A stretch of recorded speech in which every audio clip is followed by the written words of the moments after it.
আজকে আপনাদের সাথে একটি বাস্তব অভিজ্ঞতা আমি শেয়ার করব। আমি মোহাম্মদ সাইফুল ইসলাম, এআই টেকনিশিয়ান, প্রাণী সম্পদ। তো আমরা আসছি মূলত একটা ক্ষুদ্র খামারির বাসায়। ওনার গাভীটি কোমর পড়ে গেছে বা কোমর টানতেছে, উঠতে পারতেছে না। বাট এই সকল নিয়ে আজকে বিস্তারিত আলোচনা, ভিডিওটি মনোযোগ সহকারে দেখবেন। কোমর পড়ার মূল কারণ হচ্ছে কি জানেন? সেটা হলো যে সামনে যে বাছুরটা আপনি দেখতে পাচ্ছেন, এর বাছুরটি, বাছুরের বয়স হলো অলরেডি 1.5 বছর। যখন 7 মাস প্রেগনেন্ট তখনও এই বাছুরটি দুধ খাইছে এই গাভীটির। বাট এত পরিমাণ দুধ খাইছে, একটা বাছুর 1.5 বছর হলো দুধ খেলে তার শরীরে কী থাকতে পারে একটা গাভীর?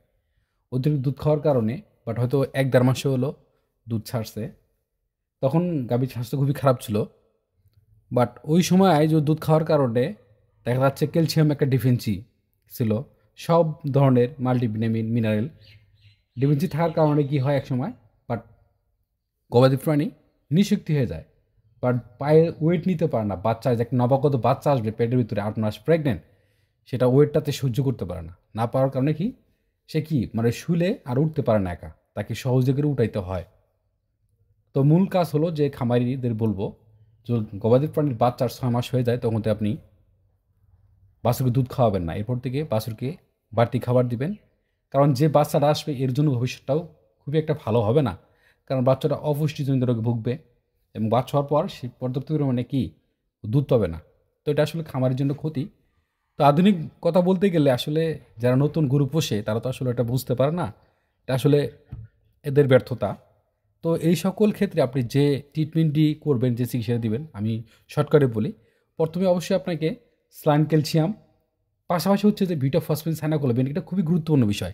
এইটা হলো মেন বিষয়। কারণ ক্যাটাফস বা ক্যাটাফোর্ট যে কোনো একটা দিতে হবে 25 থেকে 30 মিলি স্লাইনের ভিতরে দিবেন। তার পাশে আপনি অ্যামাইনো অ্যাসিড দিবেন 100 মিলি করে, যদি 2.5 থেকে 300 কেজি গরুর বডি ওয়েট ওজন হয় দিতে পারবেন।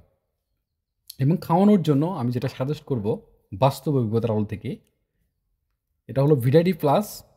সকালে 200 মিলি, বিকালে 200 মিলি করে, একটা না, যে 3 দিন খাবে। খাওয়ার পর থেকে আপনি সকালে 100 মিলি, বিকেলে 100 মিলি করে একটা 5 দিন খাবে। এর পাশাপাশি যেহেতু এডি ক্যালসিয়ামকে শোষণ করে, তো এর পাশাপাশি আপনাকে অবশ্যই যে কোনো কোম্পানির একটা এডি খাওয়াতে হবে। 20 মিলি করে দিনে একবার, একটা না 20 দিন খাওয়াবেন। এর পাশাপাশি মেন বিষয় হলো কাঁচা ঘাস এবং আমরা খাদ্যের প্রতি নজর দিতে হবে।